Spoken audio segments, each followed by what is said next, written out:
Hello friends, আসসালামু আলাইকুম। আমার চ্যানেলে নতুন আরেকটি রেসিপি দেখার আমন্ত্রণ জানিয়ে শুরু করছি আজকের রেসিপি। আজকে একদম ইউনিক একটা রেসিপি নিয়ে চলে এসেছি। আসছে রমজান মাস, আর এই রমজান মাসে সবাই কিন্তু ভাজা পোড়া খাবার খুবই পছন্দ করে।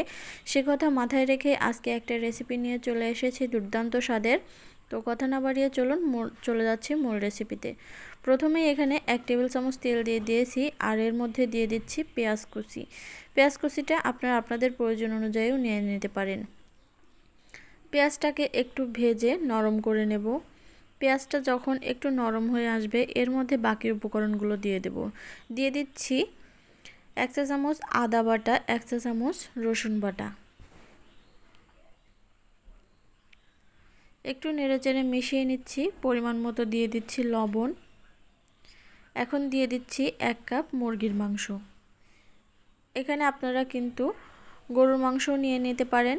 আমি মুরগির মাংস দিয়ে আজকে তৈরি করে দেখিয়ে দিচ্ছি। হাফ চা চামচ দিয়ে দিলাম হলুদ গুঁড়ো, আর দিয়ে দিচ্ছি হাফ চা চামচ মরিচের গুঁড়ো।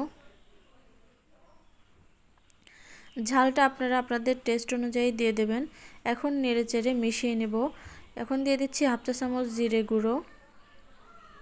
এখানে কিন্তু এক্সট্রা পানি দেওয়ার কোনো প্রয়োজন নেই। মাংস থেকে যে পানিটা বের হবে সেই পানিটাতেই অনেকটা সিদ্ধ হয়ে আসবে। এখন দিয়ে দিচ্ছি 2টা কাঁচামরিচ কুচিয়ে এভাবে দিয়ে দিচ্ছি।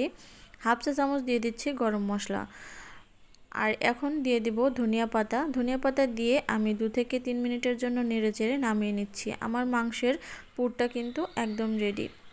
তো এটাকে এখন নামিয়ে নিয়েছি। এখন চলে যাচ্ছি পরের প্রসেসে। দিয়ে দিচ্ছি ময়দা, আর ময়দাটা আমি 2 কাপ দিয়েছি, আপনারা আপনাদের পরিমাণ মতো দিয়ে দিবেন। পরিমাণ মতো দিয়েছি লবণ। এখন দিয়ে দিচ্ছি 1 টেবিল চামচ তেল। এখন হাত দিয়ে খুব ভালো করে ময়ান দিয়ে নিতে হবে। এভাবে ময়ান দেওয়া হয়ে গেলে অল্প অল্প পানি দিয়ে এটাকে একটা ডো তৈরি করে নিতে হবে। অবশ্যই গরম পানি দিয়ে দিতে হবে। উষ্ণ গরম পানি দিয়ে দেবেন। একেবারে বেশি গরম পানি দিয়ে দিতে যাবেন না, একবারে উষ্ণ গরম পানি দিয়ে এই ডোটা তৈরি করে নিতে হবে। তো আমার ডোটা দেখতেই পাচ্ছেন তৈরি করা হয়ে গেছে। সফট একটা ডো তৈরি করে নিয়েছি। এখন এই ডোটাকে আমি এভাবে হাতের সাহায্যে একটু রোল করে নিচ্ছি। তারপর একটা ছুরির সাহায্যে এভাবে কেটে নেব। আপনারা চাইলে হাত দিয়েও এই কাজটা করতে পারেন, তবে ছুরি দিয়ে কাটলে খুব সহজেই হয়ে যায়। তো এভাবে ছোট ছোট করে তৈরি করে নিয়েছি। আপনারা চাইলে এর চেয়ে বড় বা এর চেয়ে ছোট করে নিতে পারেন। তো আমি সবগুলো একই মাপের করে কেটে নিয়েছি। এখন একটা লম্বা আকৃতির রুটি তৈরি করে নিতে হবে। এই রুটিটা কিন্তু গোল করা যাবে না, একটু লম্বা করেই তৈরি করে নিতে হবে। তো আমার রুটিটা তৈরি করা হয়ে গেছে। এখন আগে থেকে যে মুরগির মাংসের পুরটা আমি বানিয়ে রেখেছিলাম সেটা এখন এখানে দিয়ে দিচ্ছি। এটা আপনারা আপনাদের পরিমাণ অনুযায়ী দিয়ে দেবেন। তারপর 4 সাইডে একটু পানি লাগিয়ে নেব। এই পাশটায় আগে একটু পানি নিয়ে এভাবে হাত দিয়ে একটু সিল করে দিতে হবে।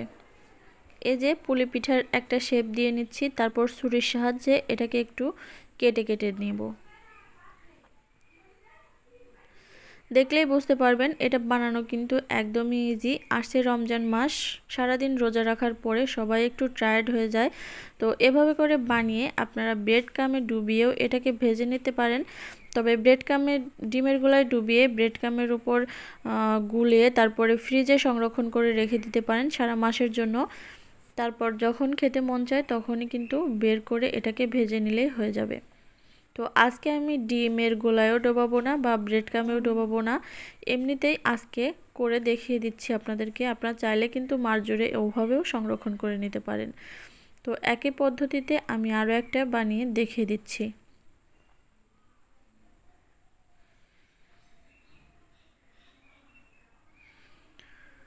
দেখতে পারছেন খুব সহজেই কিন্তু ডিজাইনটা তৈরি করে ফেলা যায়, আর ডিজাইনটা দেখতেও খুবই সুন্দর লাগে।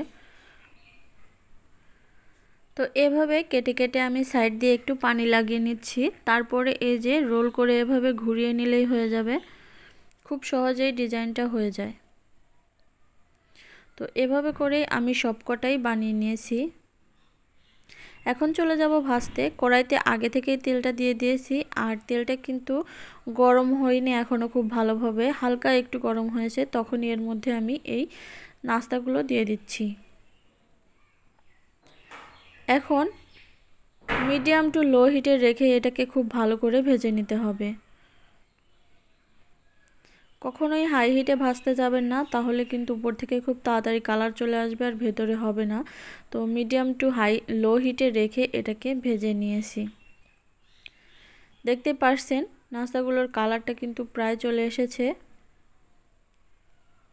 তো আমার নাস্তাগুলো ভাজা হয়ে গেছে, এখন এগুলোকে আমি তুলে নেব। এটা দেখতে যেমন সুন্দর, খেতেও মাশাআল্লাহ অনেক টেস্ট, আর বানানো বেশি একটা ঝামেলা নেই। উপর থেকে টমেটো সস দিয়ে আমি পরিবেশন করে দিচ্ছি। তো আজকের মতো এখানে বিদায় নিচ্ছি। সবাই ভালো থাকবেন। আল্লাহ হাফেজ।